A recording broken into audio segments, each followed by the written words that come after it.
This is a plugin that a few people have recommended to me since it dropped. I've been asked to try this so many times. Once by Cess and my very good friend Godwin Guitar. So today we're going to look at HiFAL, do a quick walkthrough on the plugin and see how we can fit this into my workflow. Essentially, HiFAL is like a DSL on steroids. Let me put it that way. This is a plugin designed to tame high frequencies in your signal. Personally, I think this will fit in my vocal chain as the last plugin. Typically where I like to do some more DSing after all my processing to tame the high frequencies in the vocals. There's a few things we can notice from just looking at the interface. It's actually quite easy and intuitive to use. You have your meter, you have mode, attack and release, channel link, and I'm sure this is your gain reduction meter and your trim. This is your on and off switch for the HiFAL processing, the main processing, and this is on and off switch for the parallel processing. Yes, there's a parallel processing built into this plugin. I gave you the best. And then you have crossover points. This will allow us to select the frequency range we want to tame.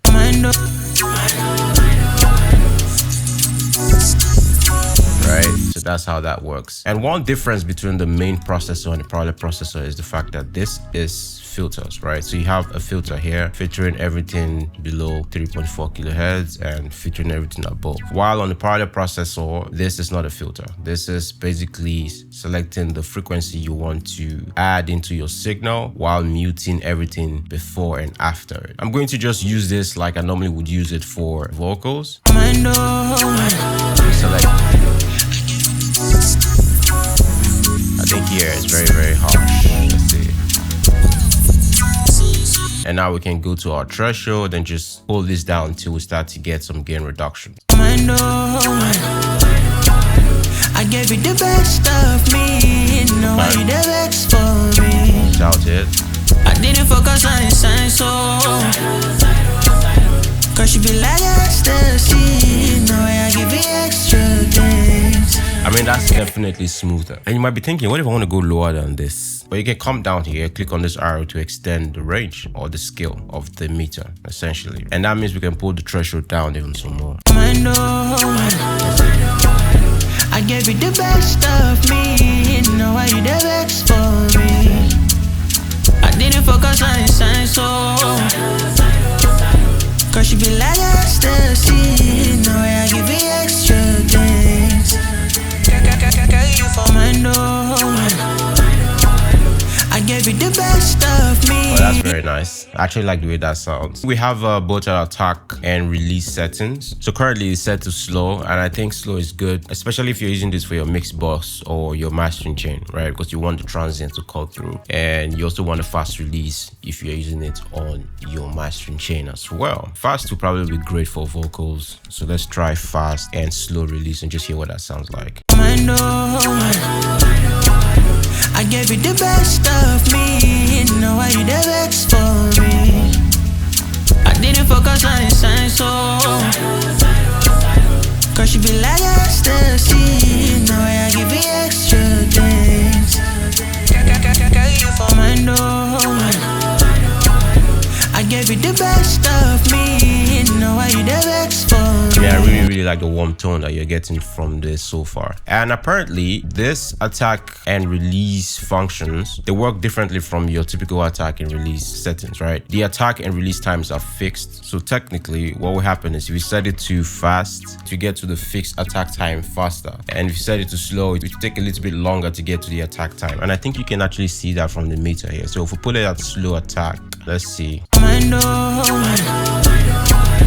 I gave you the best of me, no right, you can see the lights getting faster once we get to the top of the peaks, but it takes a little bit of time to get there. And if we put it back to fast attack, right, I gave you the best of me, no why you the best for me. You can see that we're getting gain reduction very quickly, and meter is moving very quickly essentially. So that's how this system works with the attack and release times for the HiFAL. Obviously you have the modes, you have the left and right and the mid sides. I think mid sides would be better for your mastering chain. If you're using this with the mid side mode, then you have to unlink the channels so that you can obviously set the thresholds for the mids and the sides independently of each other. Right. As you can see, all the signals for the vocals are in the mids because technically it's just vocals, right? It's not a lot of information on the sides. And yeah, mid-side processing would definitely work best for mastering chain. I gave you the best of me, know why you the best for me. Not bad. We also have this channel link function here. It allows HiFAL to process the channels either independently or together. Do you understand? Because technically when you have a left and right channels, especially in your mastering chain, you're definitely going to have different levels of energy going through the left and the right channels. So you could either link them 100% and let the processing happen on an equal sort of level, or you could just unlink it 100% so that the processing happens independently and based on the input signal coming in from each individual channel. I gave you the best of me, know why you the best for me. Yeah. I didn't focus on the sign, so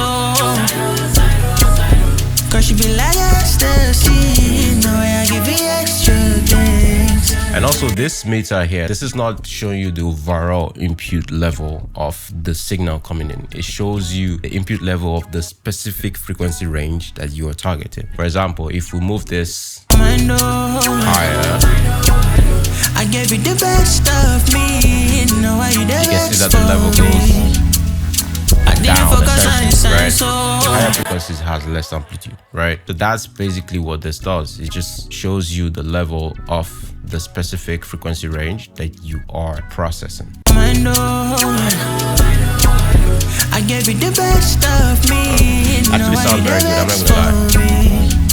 Obviously you have oversampling, phase, that's linear and minimum phase. That's cool. For this parallel processing, I think it would be best to demonstrate this on the mastering chain. So let's look at this on the mastering chain and see how we can benefit from using something like this. I had a friend of mine hit me up some time ago about trying to master somebody's song, and the high frequencies of the mix was very, very harsh. So he was looking for a way to tame it. I think this would be the best tool for doing something like that. Because if you are not the one doing the mix, you obviously can't go into the mix and adjust whatever is causing the high frequencies to be very harsh. So this will be something that will be perfect for that kind of situation. And I will place this on the very top of the chain because it's very important to fix problems first before you go into coloring and compressing and all of that. So let's listen to this on the mastering chain. I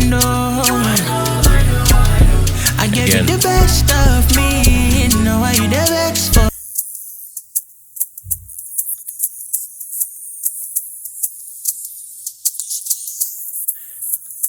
Right, we'll select the range we want to focus on. Let's say here. Let's try the mid-side processing.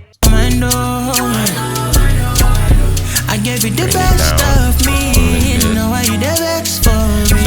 So essentially mid-side processing is basically if you pulled up an EQ like this, right? And we did a filter, let's do a low pass, right? From say, I think around 4 or 5K and below, this is mid essentially. And sides is frequencies above 5K. So essentially mid-side processing basically just splits your signals into that high mid and low frequencies and high frequencies. It just splits it into two like that, into that two groups. So you can process them independently. That's essentially how mid-side processing works. For example, now that we have the mid-side modes set on the HiFAL, we can actually solo and hear the frequency range that the plugin has split the mid-sides into. You can hear that, right? And this is mid. I didn't focus on So sides, and then mids. I gave you the best of me. Right? So that's basically how mid-side processing works. So if you're trying to tame harsh frequencies on the entire songs and we're using mid-side processing, we're definitely going to reduce the threshold a little bit more on the sides, right, than on the mid. So let's try that and hear what it sounds like. Alright. I gave you the best of me, know why you the best for me. I didn't focus on the sign, so You can immediately hear how smooth the high frequencies sound. This plugin is actually quite nice, but you have to be very careful to not lose the crispiness in the entire song at the end of the day, right? So let's pull back a little bit. I gave you the best of me, know why you the best for me.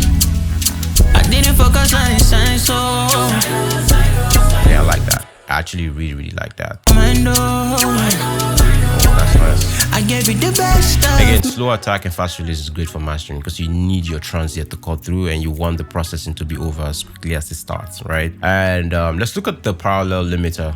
mind on. I gave you This is a very good way to bring back some of the crispiness that we might have lost from our taming, but in a much more smoother way, right? So in a parallel processing way. So not on the track, but with the track. So essentially, just like we did with the main processing, we can select the range that we want to blend in back into the track. I like this.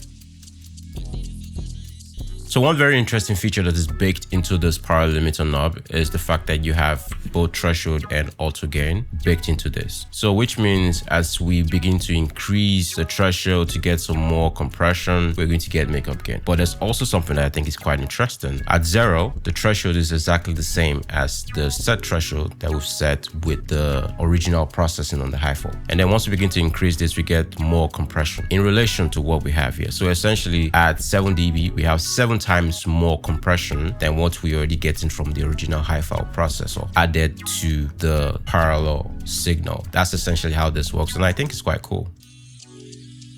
You know, let's say we've done the amount of compression that we want and whatnot. We're going to use this fader to blend in the signal with the rest of the music to taste, essentially. So let's do that. mind on. Okay, you get I that. gave Let's you just the make it best excessive. of me.